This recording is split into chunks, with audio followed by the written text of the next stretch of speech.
स्वागत है बच्चों आज हम कार्यपत्रक पर बात करेंगे और यह कार्यपत्रक तुलसीदास जी की रचनाओं पर आधारित है। कार्यपत्रक में सबसे पहले विद्यार्थी यहाँ अपना नाम लिखें, विद्यालय का नाम, यहाँ बच्चे अपने विद्यालय का नाम लिखें। प्रश्न नंबर 1 है, भक्ति काल के बारे में संक्षिप्त वर्णन कीजिए। इसका उत्तर हम लिखेंगे, हिंदी साहित्य के इतिहास भक्ति काल का महत्वपूर्ण स्थान रखता है।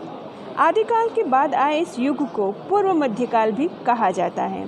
इसकी समयावधि 1375 विक्रम संवत से 1700 विक्रम संवत तक मानी जाती है।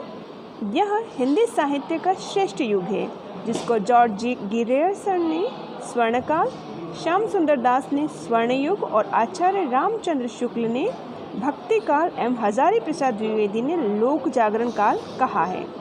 संपूर्ण साहित्य की श्रेष्ठ कवि और उत्तम रचनाएं इसी में प्राप्त होती हैं। इसकी दो शाखाएं हैं, सगुण भक्ति और निर्गुण भक्ति। सगुण भक्ति शाखा के दो भाग हैं, जिसमें रामश्रेय शाखा और कृष्णाश्रेय शाखा, और निर्गुण भक्ति की भी दो शाखा है, जिसमें ज्ञानाश्रेय शाखा और प्रेमाश्रेय शाखा आती है। अगला प्रश्न है, तुलसीदास हिंदी की जातीय कवि है, कैसे स्पष्ट कीजिए। इसका उत्तर हम लिखेंगे, तुलसीदास जी हिंदी के जातीय कवि हैं।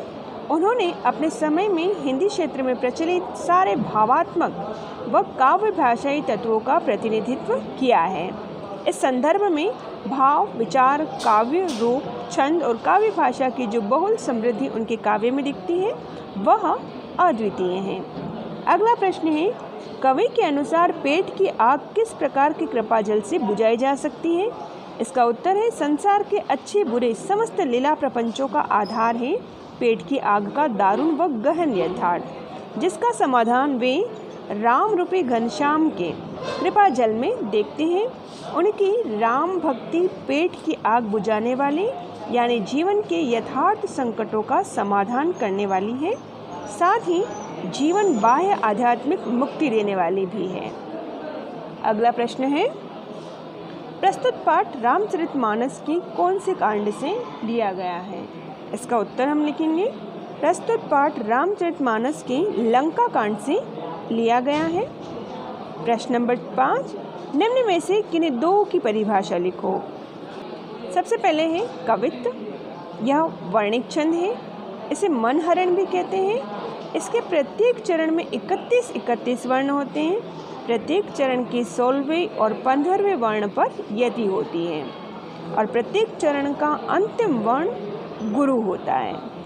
अगला छंद है सवैया। इसका प्रथम बिंदु है, सवैया वर्णिक छंद है। गणों की दृष्टि से सवैया 4 प्रकार का होता है। इसमें 22 से लेकर 26 वर्ण होते हैं। अगला प्रश्न है दोहा। इसके अंतर्गत लिखेंगे, दोहा अर्ध सममात्रिक छंद है। इसके सम चरणों दूसरे और चौथे चरण में 11 मात्राएं और विषम चरणों पहले और तीसरे में 13 मात्राएं होती हैं। इसके साथ अंतिम वर्ण लघु होता है। सोरठा। इसके अंतर्गत लिखेंगे, दोहे को उलट देने से सोरठा बन जाता है। इसके सम चरणों दूसरे और चौथे चरण में 13 मात्राएं और विषम चरण अर्थात पहले और तीसरे में 11 मात्राएं होती हैं। विषम चरण पहले और तीसरे चरण में, अंत में तुक होती है। चौपाई। चौपाई सममात्रिक समछंद है। इसके दोनों चरणों में 16 मात्राएं होती हैं, अर्थात सममात्रिक छंद से अभिप्राय है। इसके 4 चरण होते हैं और प्रत्येक चरण में 16 मात्राएं होती है। अंत में गुरु और लघु नहीं होता है, अर्थात अंतिम 2 वर्ण लघु हो सकते हैं, अंतिम 2 वर्ण गुरु हो सकते हैं, लेकिन गुरु और लघु नहीं होता है। था बच्चों आज का कार्यपत्रक। अगले कार्यपत्रक में शीघ्र ही मिलेंगे।